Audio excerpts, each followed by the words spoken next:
Billahil aliyil azim. Al-Fatihah. A'udzu billahi minasyaitonir rajim. Bismillahirrahmanirrahim. Alhamdulillahirabbil alamin. Arrahmanir rahim. Maliki yaumiddin. Iyyaka na'budu wa iyyaka nasta'in. Ihdinas siratal mustaqim. Siratal ladzina an'amta 'alaihim ghairil maghdubi 'alaihim waladdallin. Amin. Alhamdulillah, tinggi syukur pada Allah Subhanahu wa taala, Tuhan yang masih lagi memberi kesenggangan masa agar kita berehat dalam rahmat Allah Subhanahu wa taala, iaitu rahmat yang terbesar dapat mengingat Allah Subhanahu wa taala, kerana ala bi dzikrillah tatmainnul qulub, hanya dengan mengingati Allah taala hati akan menjadi tenang. Resah dan gelisah itu ubatnya hanyalah mengingati Allah Subhanahu wa taala. Jadi alhamdulillah hari ini rahmat Allah taala bagi boleh mengingati Allah. Selawat dan salam untuk baginda besar Nabi Mula Nabi Muhammad Rasulullah sallallahu alaihi wasallam, Nabi yang tidak lama lagi kita akan raikan maulidnya, bulan depan, bulan Maulidin Nabi sallallahu alaihi wasallam. Jadi mencintai Nabi sallallahu alaihi wasallam sekurang-kurangnya di atas 3 jalan.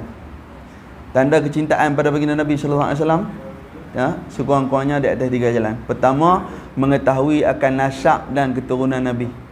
Tahu sekurang-kurangnya nasab dan keturunan Nabi, siapa ayah dia, siapa mak dia, paling kurang.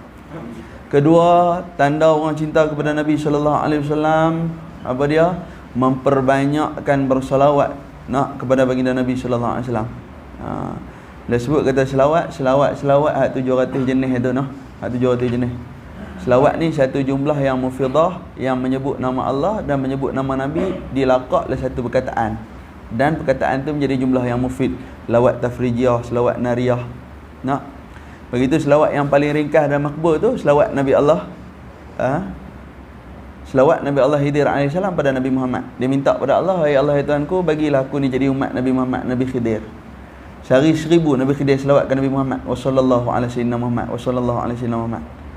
Atau selawat yang Nabi paling suka, selawat yang menyebut Nabi itu seorang hamba, Nabi itu seorang pesuruh, dan Nabi itu pangkatnya ummiyin, tak tahu tulis, tak tahu baca. Walau hakikatnya Raja Habsyah hantar surat kepada Nabi, Nabi boleh baca surat tu dan Nabi boleh cop surat tu, tapi Nabi tetap disebut ummiyin. Kenapa? Nabi tak pernah pergi sekolah. Jadi kelebihan di situ, bukan yang kekurangan. Bila disebut ummiyin, Nabi tak tahu tulis, tak tahu baca, bukan kelebihan, bukan kekurangan, satu kelebihan. Jadi orang tak katalah Quran ni Nabi buat, pasal Nabi tak isap pergi sekolah. Jadi yang tu semata-mata wahyu daripada Allah Taala. Jadi selawat tu yang Nabi paling suka, Allahumma salli ala sayyidina Muhammadin abdika wa rasulikan nabiyil ummiyin wa ala alihi wa sahbihi wa baraka wasallam. Selawat tu kita duk baca subuh, doa kunut. Jadi sebab tu doa kunut, kadang-kadang orang potong selawat tu kita rasa macam tak apa seronok kan. Kadang-kadang di hujung doa kunut tu kan, wa sallallahu ala sayyidina Muhammad wa ala alihi wa sahbihi wasallam, dipotong bagi pendek. Jadi kadang-kadang jadi rugi sikit lah. Sambung, wa sallallahu ala sayyidina Muhammadin nabil ummiyin wa ala alihi wa sahbihi wa baraka wasallam. Doa kunut pun subuh kena baca. Tak boleh baca kunut yang kita nak baca sedia-sedia tu, baca kunut yang takat kita boleh, kunut yang pendek tu kan. Dalam fiqh pertama kunut nazilah, kunut yang panjang. Begitu baginda Nabi sallallahu alaihi wasallam masa perang baca kunut nazilah, masa penyakit baca kunut nazilah. Yang kedua kunut 12 patah tu kita nak baca subuh-subuh tu. Ada orang tak boleh hafal. Kadang-kadang Allah Taala bagi rahmat, ujung umur boleh main mengaji kan. Jadi nak hafal panjang. Jadi baca doa kunut yang 2-3 patah tu. Allahumma ghafirli ya ghafur wa sallallahu ala sayyidina Muhammad an-nabiyil ummiyin wa ala alihi washabihi wasallam. Allahumma ghafirli ya ghafur. Tu doa kunut yang paling pendek. Allahumma ghafirli, ya Allah ampunkan dosa aku, ya ghafur, wahai Tuhan yang Maha Pengampun. Jadi memang subuh dia sah dah. Tu dia tanya, kalau apa yang panjang nak baca pendek boleh tak? Tak boleh Jadi apa yang banyak lah. Tapi bagi kelonggaran orang yang tak boleh baca langsung, dia baca 2 patah dah. Allahumma ghafirli ya ghafur. Dia dapat balas sama macam orang baca doa yang panjang. Cumanya selawat tu jangan dicacatkan jadi pendek. Kedua, orang yang cinta pada baginda Nabi sallallahu alaihi wasallam tu tanda dia banyak berselawat pada baginda Nabi. Dan yang ketiga, tanda kecintaan kita kepada baginda Nabi sallallahu alaihi wasallam, banyak melakukan sunnah. Buat sunnah hak kita suka, tak payah sunnah hak kita tak suka. Di antaranya baginda Nabi sallallahu alaihi wasallam suka makan daging kambing. Makan. Nabi kata Nabi duduk di Madinah, Nabi tak makan 2 binatang. Jangan makan. Tapi Nabi bagi orang makan. Apa dia? Pertama arnab, kedua dha. Nabi tak makan. Tapi bila sahabat tanya, Nabi diam. Maknanya benda tu jadi makruh. Nak makan lah, tak ada masalah. Tapi kurang ke buat kerana Nabi tak makan. Ada orang dia gila makan daging arnab. Tak, saya tak nafi, memang sedap sungguh pun. Kan? Masa nak sembelih dia tengok macam kucing. Dah masak orang jadi kucing. Kan? Sama agak dha pun, kan? Tengok ekor. Tak boleh makan, tak boleh makan. Rupanya sedap rupanya. Tapi tak boleh lah makan selalu, duit tak ada. Mahal yang mendatang tu. Kan? Apa yang Nabi suka ni benda simple ya kadang-kadang. Laham, makan daging, makan tomato. Makan daging, makan tomato. Supaya Nabi ajak kontrol balik panas dalam badan. Makan benda yang dibakar, makan pula benda yang menjalak. Makan sate, makan apa, doktor kata mudah jadi kanser. Dia makan balik petola, benda yang Nabi suka makan. Dia makan balik timun, dia makan balik terung. Supaya apa? Dimatikan balik sel kanser. Itu makanan baginda Nabi sallallahu alaihi wasallam. Itu di antara perkara yang kita boleh buat. Selain daripada perkara yang sunnah yang kita jangan tinggal. Apa dia? Main jemaah. Duduk tak mana pun kena usaha pergi ada jemaah. Dia mendirikan jemaah, dia mendirikan syurga yang besar dalam kehidupan dia. Bila sebut kata sunnah, orang tanya sunnah ni apa dah? Sunnah setiap perkataan, perbuatan dan pegangan hati. Perkataan, perbuatan dan pegangan hati baginda Nabi. Jadi sunnah pecah jadi 5 hukum enggak? Sama. Sunnah jadi wajib. Apa dia? Semayang. Sallu kama ra'aitumuni usalli. Mayang kamu macam mana aku semayang, Nabi kata. Jadi wajib sunnah tu. Yang kedua, sunnah jadi sunat. Apa dia? Semayang sunat. Yang ketiga, sunnah jadi makruh. Nabi buat tapi kita tak boleh buat. Nabi tegah kita buat. Apa dia? Kencing berdiri, minum berdiri. Tapi Nabi ada buat benda tu. Nabi kencing berdiri, sahabat naik dari bumbung tengok Nabi. Kerana apa? Kerana Nabi nak tunjuk dekat dia bahasanya orang sakit boleh buat. Nabi buat pun masa Nabi sakit. Sunnah jadi makruh. Ada sunnah jadi harus apa dia? Harus bagi orang tu menikah lebih daripada satu. Macam Nabi menikah. Harus. Ada sunnah jadi haram. Ikut Nabi sallallahu alaihi wasallam, Nabi nikah 9, dia pun nak usaha nikah sampai 9. Kan? Satu berpenin dah. Hak tak ada berpenin. Yang kata satu. Pak Wan gelak tu apa? Sungguh ni, tak mohong. Takkan ustaz nak menipu. Dia pun tak tahu ustaz lagi teruk penipu. Tak ada berpenin. Senang jadi. Jadi macam Munir senang Syam tanya Munir, macam mana pasal apa tak menikah lagi? Porno mati. Lagi teruk. Tak menikah tu porno mati senang. Orang lain tak boleh tanya soalan apa dah. Nak tanya apa? Dia nak menikah dengan perempuan tu mati. Saya mula ni duk pakai jawapan tu. Tak, porno mati. Baiklah. Jadi sunnah jadi haram kerana apa? Kerana ketidakkemampuan lah. Contoh, begitu baginda Nabi sallallahu alaihi wasallam sembahyang sunat 12 rakaat. Satu jenis sembahyang. Kita nak sembahyang lebih pada 12, haram. Sunnah setiap perbuatan, percakapan dan pegangan hati baginda Nabi sallallahu alaihi wasallam itu dipanggil sunnah Nabi. Dan Nabi akan tunggu kita di akhirat 3 tempat. Pertama, timbangan mizan. Sampai Nabi lain habaq, ya Allah Muhammad tak adil, ya Allah Muhammad tak adil. Pasal apa? Nabi lain tak boleh bagi syafaat dengan jubah, tak boleh bagi syafaat dengan janggut, tak boleh bagi syafaat dengan serban. Nabi Muhammad tak. Jahat macam mana manusia tu, baik dia ya dengan baginda Nabi sallallahu alaihi wasallam, Nabi buka serban tak tertimbang tu, berat belah pahala balik duduk syurga dia. Sebab tu kita jahat je tak boleh tinggal Nabi sallallahu alaihi wasallam. Kemudian yang kedua, Nabi tunggu di mana? Di kolam Nabi sallallahu alaihi wasallam. Kolam Nabi tu tempat cedok dia, tempat cedok ayat kolam Nabi sallallahu alaihi wasallam, sebilang-bilang bintang di langit. Orang tanya banyak nah, sebilang-bilang bintang di langit. Banyak macam bintang di langit tu tempat cedok. Dan setitik minum di kolam baginda Nabi sallallahu alaihi wasallam, hampir 7 ke 9 tahun hilang dahaga. 7 ke 9 tahun hilang dahaga. Jadi sebab tu orang duk selawat ke Nabi sallallahu alaihi wasallam tu tak mau dahaga di akhirat. Man shalla alayya wahidan sallallahu biha asyra. Barang siapa yang selawat kepada Nabi sekali, Nabi kata sallallahu biha, aku tak layak Nabi kita nak balas, tapi sallallahu biha Allah Taala balas kat depa asyra 10 kali. Nah, kemudian yang ketiga, baginda Nabi sallallahu alaihi wasallam tunggu kita di mana nu? Di titian Sirat. Nabi sayang kat kita. Tunggu di titian Sirat tu bukan apa? Sebab banyak orang yang jatuh, kata baginda Nabi sallallahu alaihi wasallam. Titian Sirat tu atas titi, bawah barak ni apa lava api neraka tu. Lepas tu tepi ada cakok pula, cakok besi. Naik atas tu sambil dosa duk tindan atas belakang, tindan jatuh tu bukan tenggelam layak dalam bara api neraka tu tak. Dia cakok dulu mata kaki di dada, baru dia rendam. Kita boleh tengok cerita ni dalam kitab Kashful Ghaibiyah. Kashful Ghaibiyah ni dia semua cerita benda gaib . Saya tentu boleh baca lagi. Yang tak boleh baca dalam kitab Kashful Ghaibiyah ni tang bab dia bagi mandi mayat, saya tak boleh baca. Saya baca sat lagi saya berhenti dah. Tak boleh baca. Kitab murah ya RM6. Tentang baca tentang kitab Kashful Ghaibiyah tu sampai tang bab mandi mayat ni, dia doa abang, jurus di telinga mayat ni kelupak macam mana, jurus di dada mayat ni kelupak ni, berhenti, tak baca. Dia risau nak baca. Dia bicara kitab nama dia Kashful Ghaibiyah. Tak tahu bahasa Rumi ada ke tak lagi. Bahasa Jawi lah kitab tu.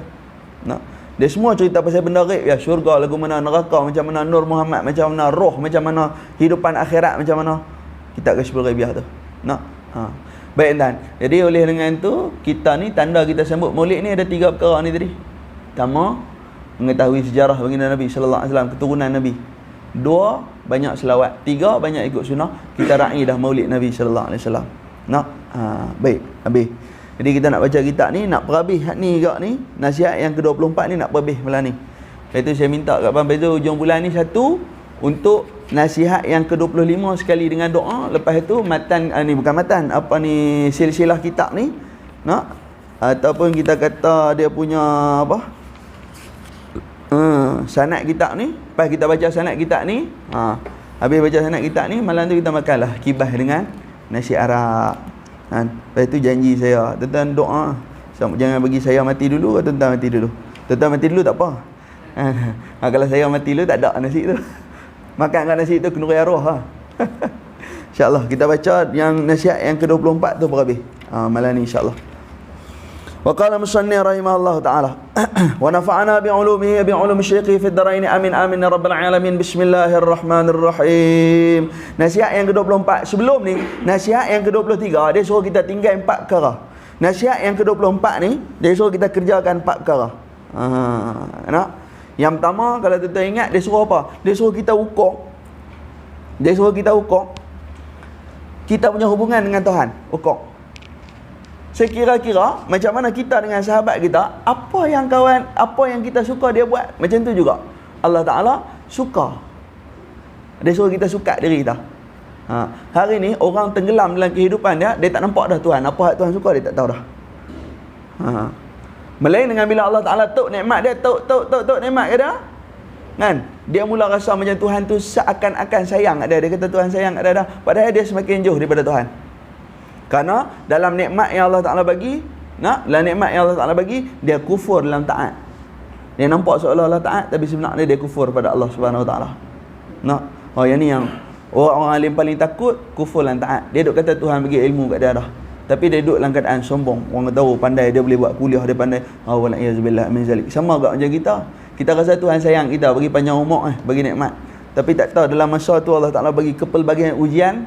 Walaupun kita sihat, banyak benda yang kita tak boleh buat. Kawan sakit, kita tak boleh tengok. Lah sedih. Kawan baik dulu sakit, kita tak boleh pergi tengok. Dia sihat, tak boleh pergi. Itu masalah. Itu yang pertama. Yang kedua aku tak baca lagi rasanya. Wa qala musannif rahimahullah ta'ala. Segala perkara yang engkau hendak lakukan bagi orang lain, hendaklah engkau mengukur bagi dirimu dahulu. Lepas dia ajak kita, yang pertama dia suruh lakukan 4 perkara. Apa dia? Hablum minallah. Jaga apa yang perhubungan kita dengan Allah. Hablum minallah. Yang kedua, dia habaq dekat kita kena jaga hablum minanas. Sebelum kita buat dekat orang lain, hendaklah mengukur bagi dirimu apa yang kita tak suka. Saya baru sebut semalam cerita ni, kadang-kadang kita tak apa perasan macam mana tahu. Kita meluat, orang ambil tahu hari kita, betul tak? Orang ambil tahu kita nak pergi mana. Orang ambil tahu kita nak beli kereta apa, nak pergi honeymoon tang mana, nak pergi shopping tang mana. Kita meluat orang mai jaga terfikir kita gitu . Tapi dalam masa yang sama, kita buat benda tu. Kita tanya anak kita, hang duk kawan dengan anak dia kan? Nak? Pak dia lah ni kerja ke? Lah ni pencen lah. Lah ni pak dia ni lah ni kerja ke? Kena buang kerja. Lepas Covid itu kerja ke mana? Kita tak suka orang ambil tahu kita, tapi kita ajak anak kita, kita simpan benih dalam rumah buat benda macam tu. Yang ni satu benda yang selalu kita lalai dalam kehidupan dah. Kita duk buat. Kita tak suka orang ambil tahu kita, tapi kita duk sembang dengan kawan-kawan. Gimana dia tu lah ni? Dia teruk PKP tu. Dia ada yang tu. Yang ni pun dikira kufur lan taat. Nak? Lan taat ibadah pada Allah, celah-celah tu syaitan masuk dah robek lah hati dah. Nak? Masuk dah robek lah hati dah. Dia duk ajak cerita macam tu, selamat kehidupan dia. No. Sebab tu tiap apa yang nak kita buat tu, kalau aku buat ni agak-agak aku suka tak macam ni. Dia suruh tanya itu. Jadi apa yang engkau suka orang lain lakukan terhadap dirimu, maka buatlah perkara yang seperti itu terhadap orang lain, kerana iman seorang hamba tidak akan sempurna sehingga ia mencintai bagi seluruh manusia apa yang mencintai bagi dirinya sendiri. Yang ni hadis. Yang ni hadis. La yu'minu ahadukum hatta yuhibba li akhihi ma yuhibba li nafsihi. Tidak sempurna iman seseorang itu sehingga dia mencintai saudaranya seperti mana yuhibbu li nafsihi, dia mencintai diri dia sendiri. Kan? Dalam takbir depa ni buat ni mampu ibik itu tak boleh. Maknanya itu iman yang tak sempurna. La yuhibbu ahadukum, tidak sempurna iman seorang tu hatta sehingga mana yuhibba li akhihi, dia cinta kawan dia. Kita sama-sama Islam tak boleh tengok kawan jatuh, Allah larang. Habis-habis tak ada, kita tak boleh tolong pun tolong doa ke dah. Kalau dulu pepatah saya kata gitu, kalau tak boleh tolong orang jadi baik, kan? Jangan kata kat orang tu, kita tak boleh tolong dia jadi baik, tapi kita pergi kata ada letih. Kita nak suruh dia jadi baik tak boleh, nak ajak dia jadi baik tak boleh, tapi duk tolong kata dia tara tu. Dia tara tu ayat tu kalau melawak lain, kalau mengata lain. Ada kawan-kawan dia, hang teratur teratur dah kan. Hak tu melawak. Kalau dia kawan tu tak ada duduk jauh, dia kata teratur. Tu mengata kan. Kalau mai duduk depan-depan, Tok Imam teratur dah tajuk makan kat situ teratur Tok Imam. Kan. Ada suruh orang istiqamah teratur. Tak usah pun semacam tu.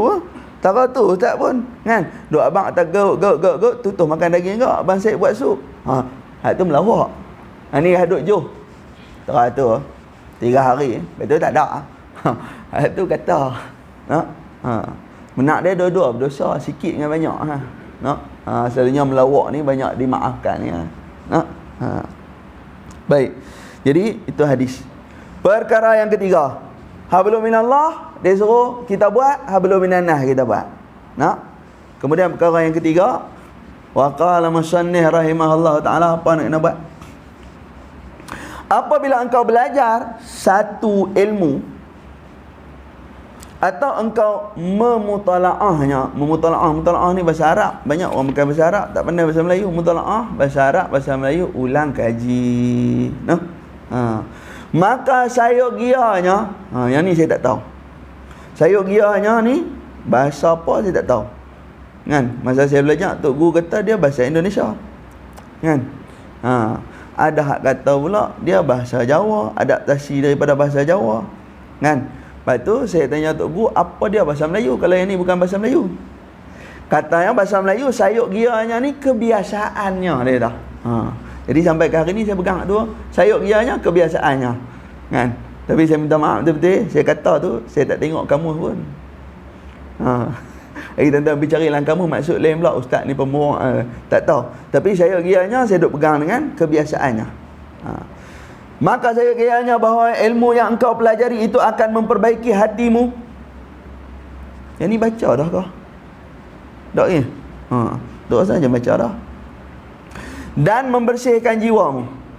Seperti halnya jika engkau mengetahui bahawa seumurmu hanya tinggal 1 minggu sahaja lagi, maka sudah pasti engkau tidak akan sibuk dengan ilmu fiqh yang dalam-dalam, atau ilmu khilaf antara mazhab, dan ilmu-ilmu usul dan ilmu kalam yang seumpamanya, kerana engkau tahu segala ilmu-ilmu yang aku sebutkan tadi tidak memberi faedah. Okey, dia kata perkara yang tiga, dia kata kan, Dia suruh buat apa? Apabila kita ni belajar satu ilmu, dia kata, kebiasaannya perkara yang kita belajar tu akan datang dua manfaat. Bila kita tak dapat dua manfaat daripada ilmu tu, maknanya kita tak berjaya dalam ilmu tu. Apa dia? Nak memperbaiki hatimu dan membersihkan jiwamu. Satu, apa dia? Bila kita belajar, dia akan memperbaiki hati kita. Kita belajar apa pun, walaupun belajar bidang pemotoran, dia akan membaiki hati kita.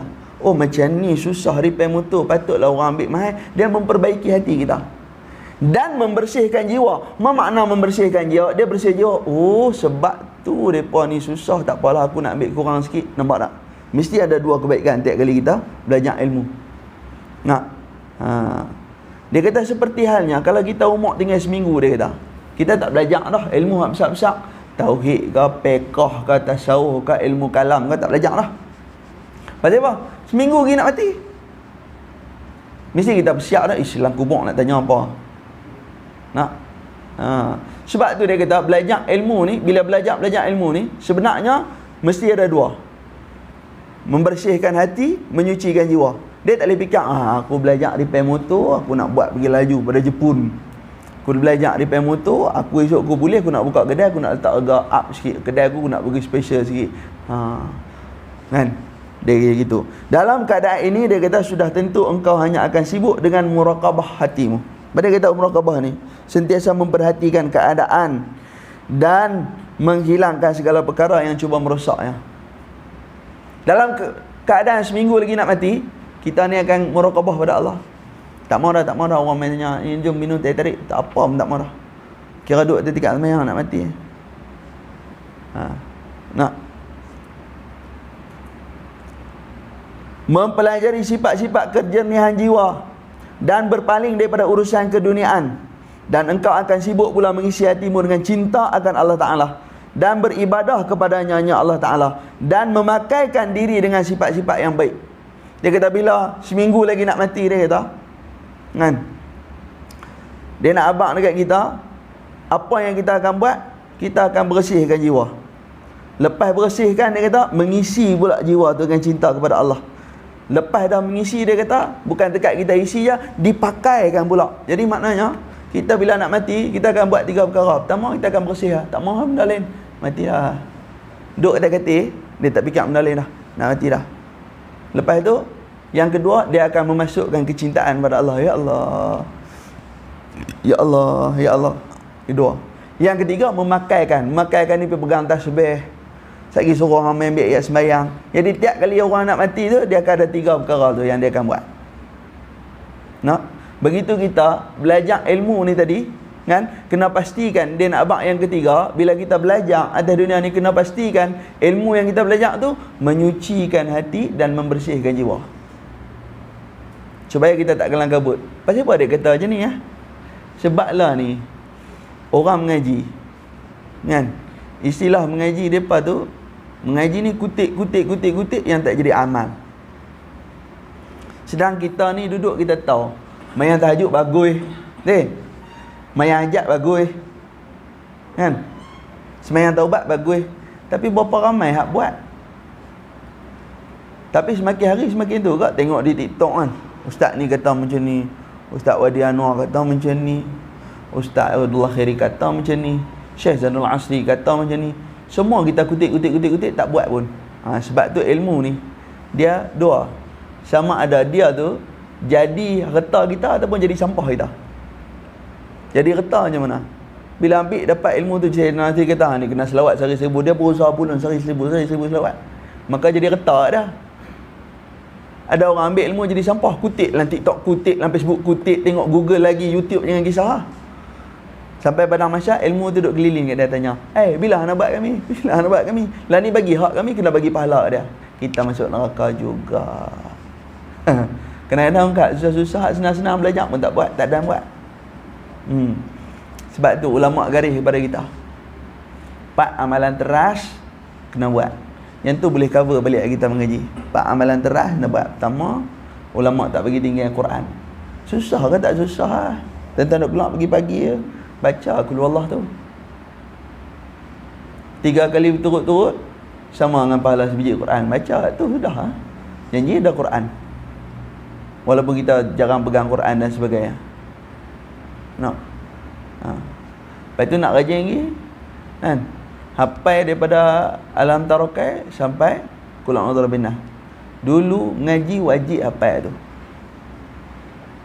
Siapa nak keluar musafir, dulu wajib hafal tu daripada Alam Tarokai sampai Qul a'udzu birabbin nas. Tak tinggal. Lepas tu baru baca Quran tu. Situ. Yang kedua, amalan nak ulama tak bagi tinggal apa dia? Sedekah setiap hari. Walaupun satu doa.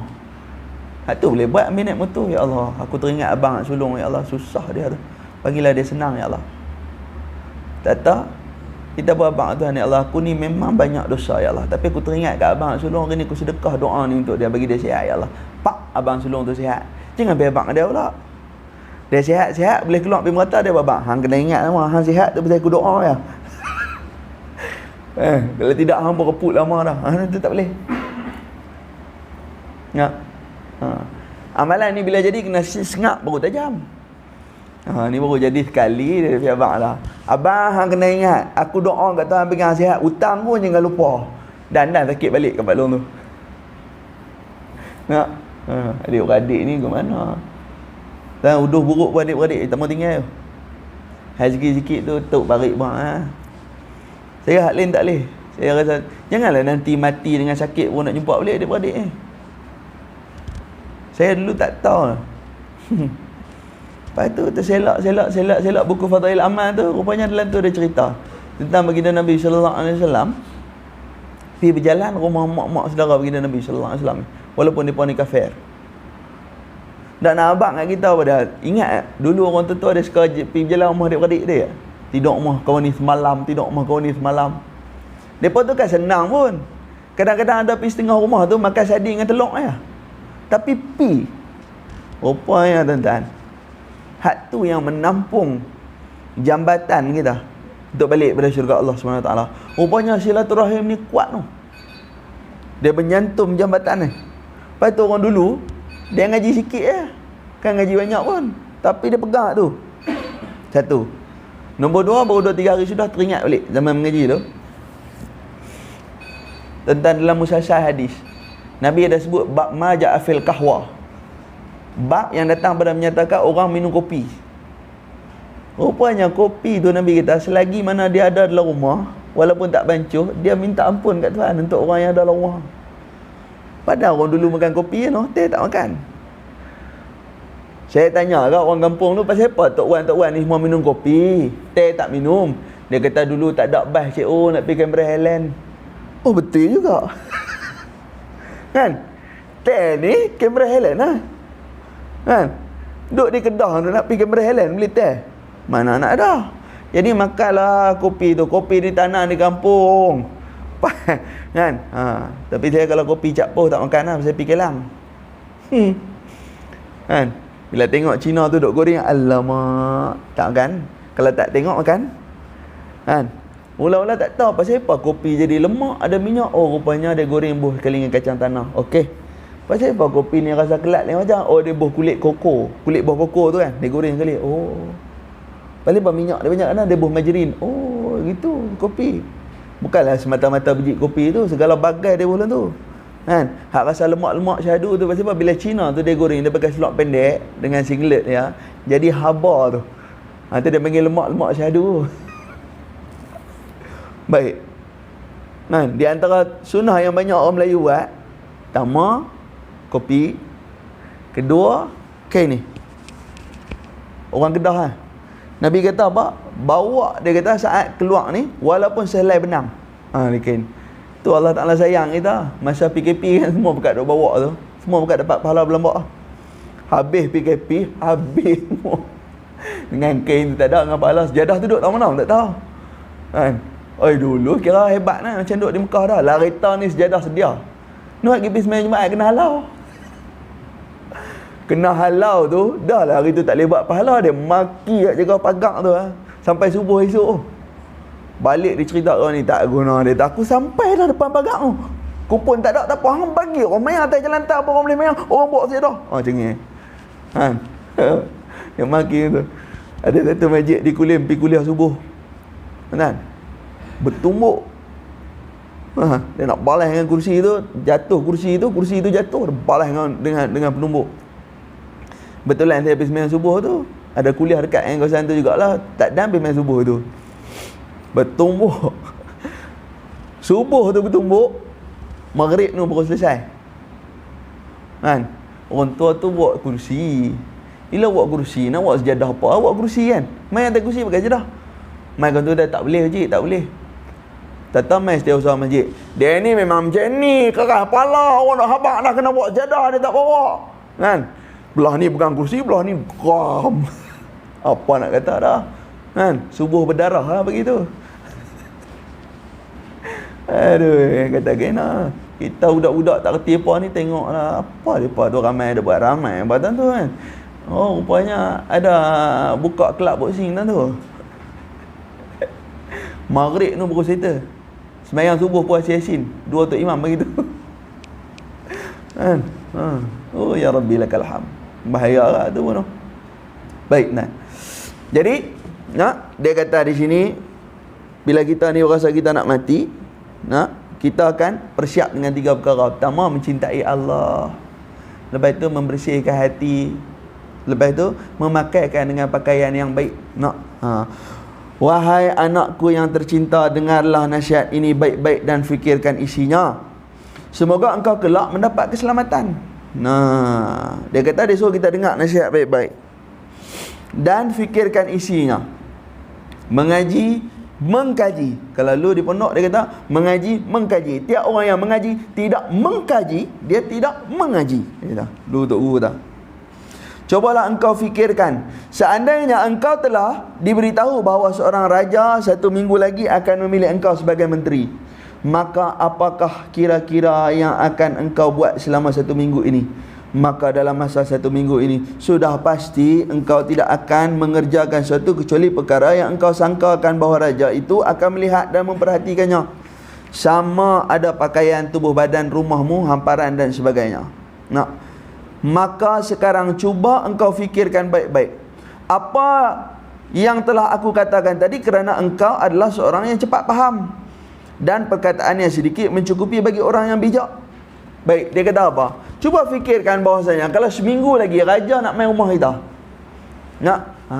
raja nak main rumah kita, tentunya dia kata dalam masa seminggu tu kita takkan fikir benda lain melainkan kita persiap apa yang raja nak tengok.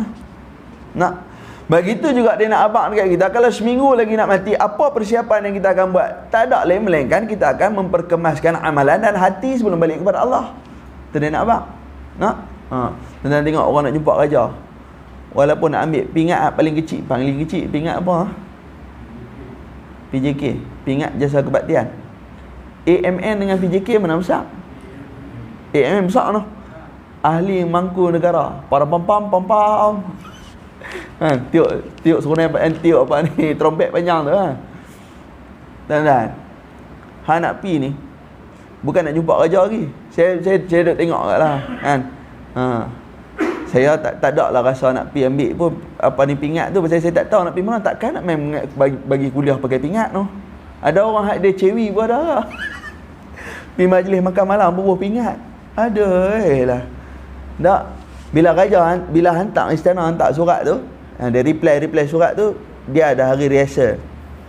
Pi rehearsal tu kena pakai sekian, selek, baju batik. Nak pergi ambil pingat tu ya, bukan ada elon pun. Kan? Lepas tu mai hari jadi tu, dia abang siap dah songkok hitam, suit baju Melayu hitam dengan sampin, pasal itu pakai istiadat. Kan? Nak jumpa raja ya, bukan nak jumpa Tuhan ni. Hak Tuhan ni Malikul Mulk. Allah Ta'ala ni raja pada segala raja.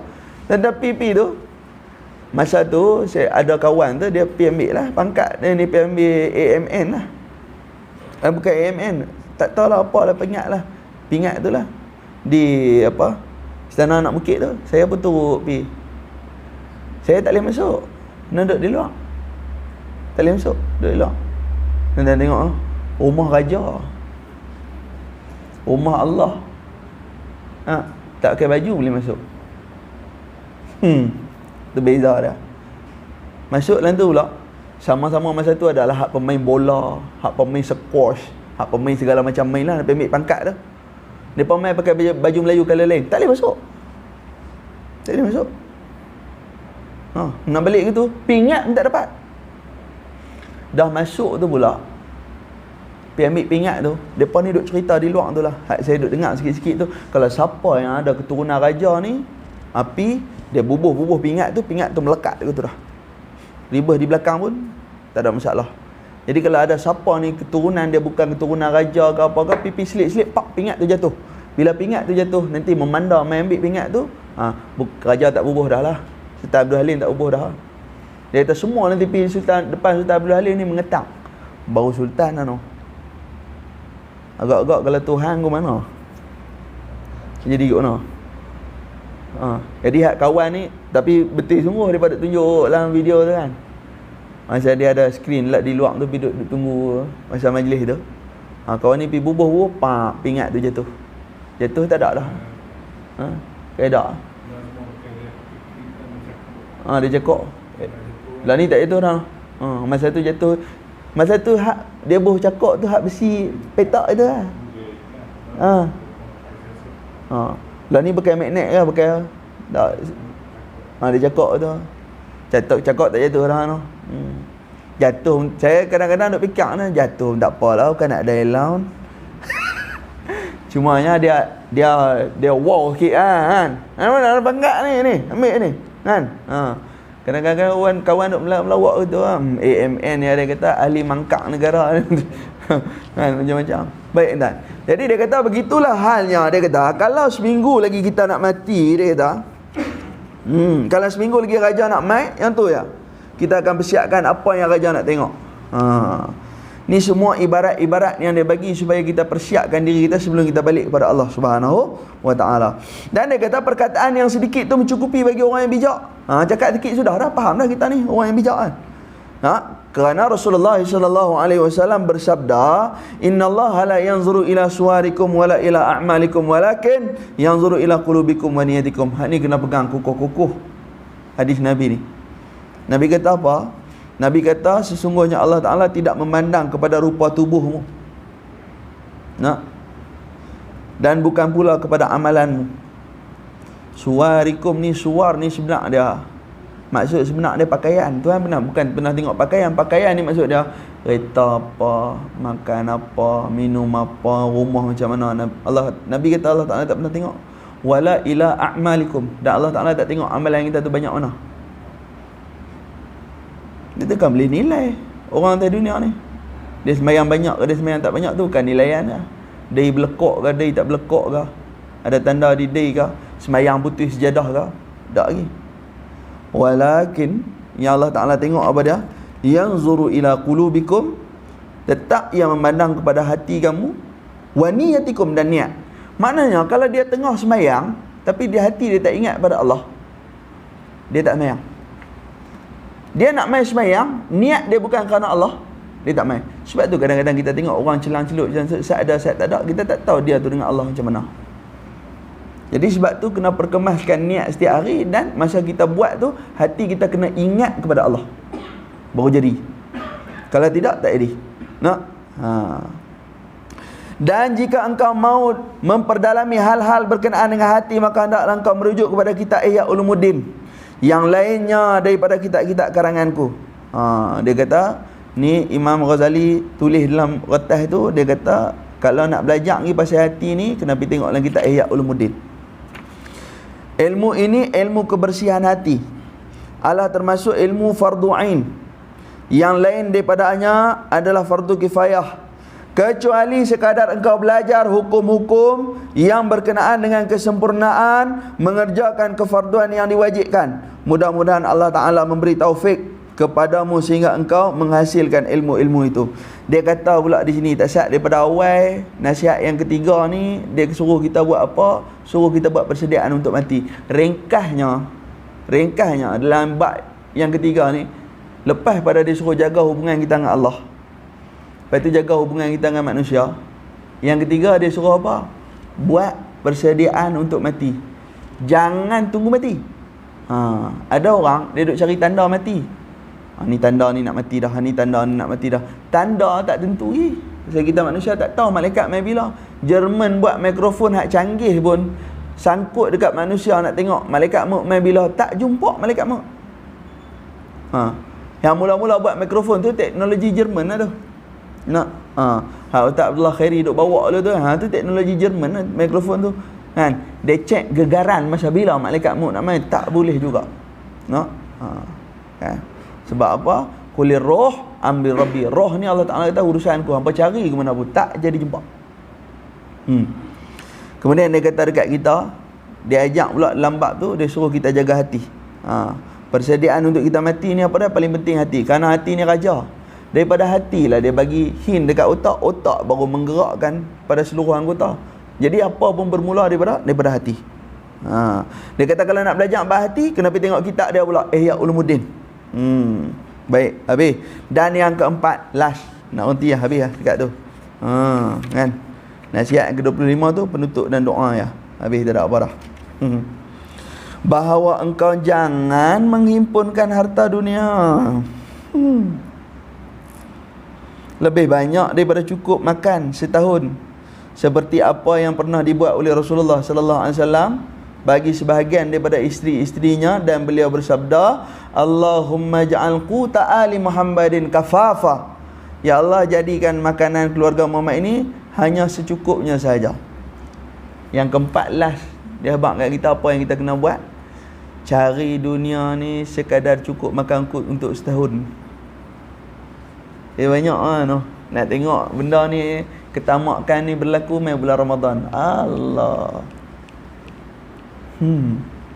Dulu-dulu kalau ingat, orang-orang dulu dia kerja 11 bulan kerana nak jara hidup dia sebulan. Dia himpun duit 11 bulan tu untuk bulan tahun depan tu, sebulan dia nak ibadah ya bulan puasa. Kalau masa ngaji pondok, tutup guru tak mengajak bulan Ramadan, melainkan dia mengajak di pondok dia sahaja. Tak keluar. Pasal apa? Dia nak bagi ruangan supaya orang boleh beribadah. Bulan Ramadan ni bulan pesta ibadah bagi umat Islam. Kan? Tapi tuan-tuan, jadi masalahnya dikotori bulan Ramadan ni dengan apa? Dia jadi pesta makanan. Jadi ketamakan tu berlaku. Banyak yang tuan-tuan tanya kalau kat belah sana, kalau kat belah saya tu, dia masalah kerang ya. Tuan-tuan kena tahu, belah-belah Perak ni kerang beranak bulan Ramadan, bulan lain tak beranak. Saya pergi tanya bahagian perikanan, malam bulan Ramadan ni orang sebenarnya habis makan kerang di sana. Apa kena dengan kerang? Tak tahu bulan puasa ni. Dengan artis dengan apa padahal, tapi tentu nyamuk berdahung. Kira tuan-tuan makan kerang tu kena niat sedekah. Sedekah darah kat nyamuk. Tapi itu dia lah. Kan? Sebulan tu dia meniaga, rebus kerang lantung minyak tanah tu ya. Dia boleh cover setahun hidup dah. Saya banyak tanya 2-3 tempat. Dia kata ustaz bulan puasa meniaga kerang syok meniaga. Siapa? Boleh cover setahun. Tapi dia lupa. Kan? Dia lupa apa? Ada satu benda besar yang ada dalam bulan Ramadan. Lailatul Qadri khairun min alfi syahr. Dia baru cover setahun ni. Ni 1000 bulan. 84 tahun 3 bulan. Hak dia rasa dia boleh cover setahun ni 80 berapa tahun ni. Boleh cover. Dia lupa hak tu ya. Tuhan tutup bagi tak nampak tu. Ya Allah. Kadang-kadang nak risau. Tapi kita mudah-mudahan lepas pada Covid ni ada keberkatan sikit. Tuhan ajak kita, aku bagi hampa sikit tapi cukup. Di mana main ilmu ni masa Covid ni? Tuan-tuan tengok kita boleh tadah tangan banyak kat Tuhan. Sombong kita berkurang banyak. Tu hikmah besar Covid yang saya nampak. Kita banyak hati kita terikat dengan Allah SWT lepas pada Covid ni. Itu kebaikan saya. Saya syukur sungguh kat Allah Ta'ala. Kan? Hilang dah cakap-cakap tu. Baik. Qala musannif rahimahullah ta'ala. Dan Nabi SAW tidak mempersiapkan makanan cukup setahun ini bagi kesemua isteri-isterinya, tetapi hanya bagi mereka yang lemah imannya saja. Adapun isteri yang kuat iman, maka Nabi SAW hanya mempersiapkan baginya makanan untuk sehari setengah sahaja. Baginda Nabi SAW dia kata tidak mempersiapkan makanan untuk isterinya selama setahun, kecuali isteri yang lemah iman. Kalau isteri yang kuat keimanan, dia persiapkan untuk isteri dia sehari setengah yang makanan. Tu Nabi ajak bahasanya sebenarnya makanan ni punca bagi segala-galanya. Punca kejahatan itu, tu kalau tengok dalam kitab Penawar Bagi Hati, dia kata punca sebuah kejahatan itu datangnya daripada perut. Daripada perut lah punca hidupnya, sekalian akan nafsu. Atas apa perut tu? Atas jalan makanan ia. Kan? Jadi dia nak abang dekat kita. Yang keempat, cari reta dunia ni, dia kata jangan sampai lebih pada setahun. Dia buat itu. Jangan lebih pada setahun. Tapi kena cari tak? Kena cari. Kalau tidak, tuan-tuan, Imam Nawawi tak buat macam tu lah. Imam Nawawi kan, dia mati, dia abang dia pesan lah, suruh bubuh anak benih dalam tangan dia. Imam Nawawi hafal lebih daripada 500,000 hadis sekali dengan mata-mata dia, sampai sanad pada baginda Nabi sallallahu alaihi wasallam. Dia musnid Imam Nawawi. Mati dia pegang.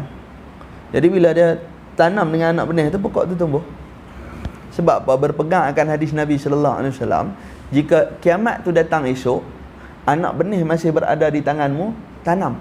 Wajib atas kamu akan tanam anak benih tu. Kalau kiamat esok, tapi dalam tangan ada anak benih, kena tanam. Walaupun esok tu kiamat, tahu dah esok kiamat. Kalau kita esok kiamat tanam apa? Tak, Nabi suruh tanam. Nabi nak abang kata, kena usaha walaupun masa tu singkat. Allah tengok di usaha. Allah tak tengok di benda lain, Allah tengok di usaha. Sebab tu orang tu kadang-kadang dia usaha sikit ya, kan banyak pun, tapi dia dapat banyak. Sebab apa? Kita usaha, baru Allah Ta'ala izin.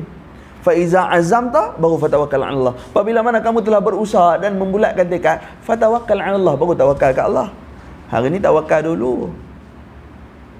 Tak boleh, usaha dulu. Usaha. Baik.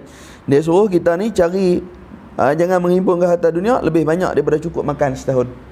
Jadi habislah 4 perkara tu. Pertama, dia kata apa? Mengukur hubungan kita dengan Allah. Bagi ada Allah hari-hari. Saya suruh pegang ayat Quran tu kan. Selalu saya sebut, la tataharraku zaratun illa biiznillah. Tidak bergerak satu zarah pun melainkan dengan keizinan Allah. Kita main umur-umur ni jangan marah banyak-banyak. Allah Ta'ala yang bagi itu. Esok Allah Ta'ala ambil juga. Jangan lalai dengan Tuhan. Dia tanya, Ustaz, saya selalu semayang tahajud, tiba-tiba saya tak semayang lama ni, macam mana? Kena fikir tu. Kalau Allah Ta'ala duk bagi lama dan nikmat kita, tiba-tiba dia ambil. Tuhan ni bagi sekali, ambil pun sekali. Kalau dia ambil, tak ada. Itu tak boleh lalai dengan Tuhan. Hati tak boleh lalai dengan Tuhan. Kemudian yang kedua, dia kata jaga hablum minan nas. Bila kita nak buat satu-satu benda, pastikan bahasanya benda tu orang suka. Kalau kita tak suka benda tu, tentu orang pun tak suka benda tu. Yang kedua. Yang ketiga, dia suruh kita buat apa? Buat persediaan untuk kita balik berjumpa Allah. Tiap kali kita belajar, ada 2 matlamat. Pertama, membersihkan hati dan menyucikan jiwa. Memperbaiki hati, bagi baik hati dan menyucikan jiwa. Jadi kalau belajar tu bawa kita kepada lain pada 2 matlamat ni, habislah kita. Dan tiap kata orang yang buat persediaan nak mati ni, pertama, dia mesti menyucikan hati dia. Kedua, dia mesti mencintai Allah. Yang ketiga, dia mesti memakaikan pakaian taat pada diri dia. Kalau kata kita ni belajar untuk mati, 3 ni kena ada. Pertama, membersihkan hati.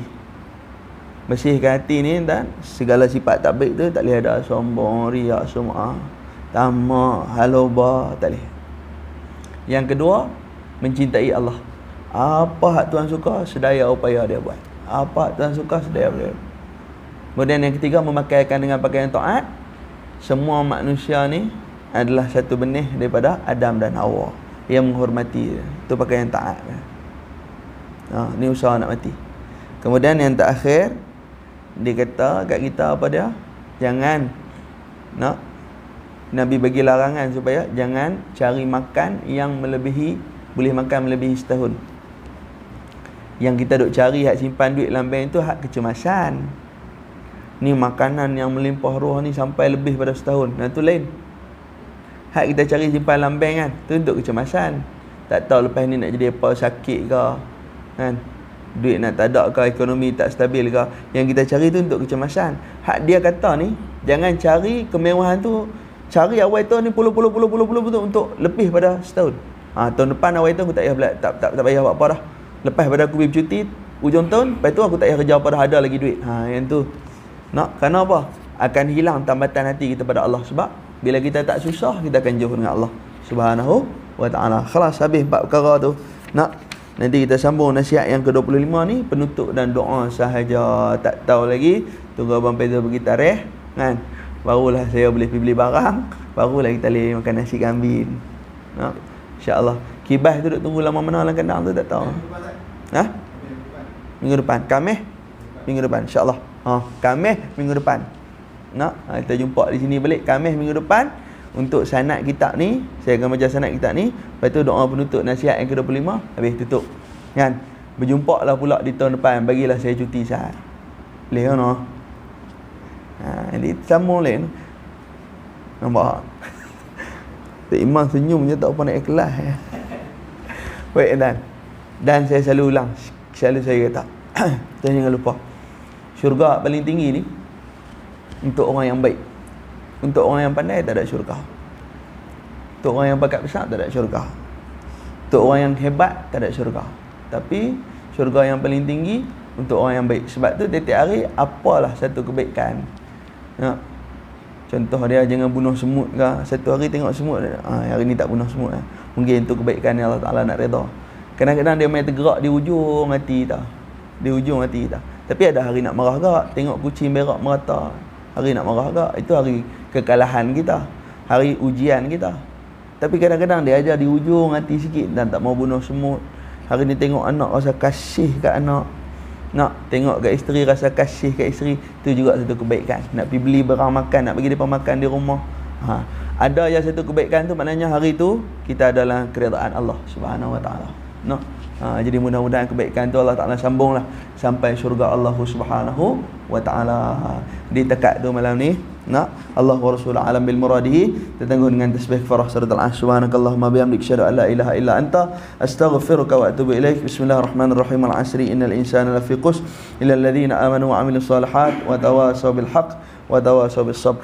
بسم الله الرحمن الرحيم الحمد لله رب العالمين حمدا حامدين حمدا شاكرا حمدا صابرا حمدا يوفي نعمه ويكافئ مزيدا يا ربنا لك الحمد كما ينبغي لجلال وجهك الكريم وعظيم سلطانك اللهم فقنا في الدين وعلمنا تأويل واهدنا صراطك المستقيم اللهم ربي يسر ولا تعسر بتمم بالخير يا الله يا أرحم الراحمين اللهم ربنا لا تزغ قلوبنا بعد إذ هديتنا وهب لنا من لدنك رحمة وهيئ لنا من أمرنا رشدا ربنا آتنا في الدنيا حسنة وفي الآخرة حسنة وقنا عذاب النار بفضلك وجودك وكرامك سبحان ربك رب العزة عما يصفون وسلام على المرسلين والحمد لله رب العالمين.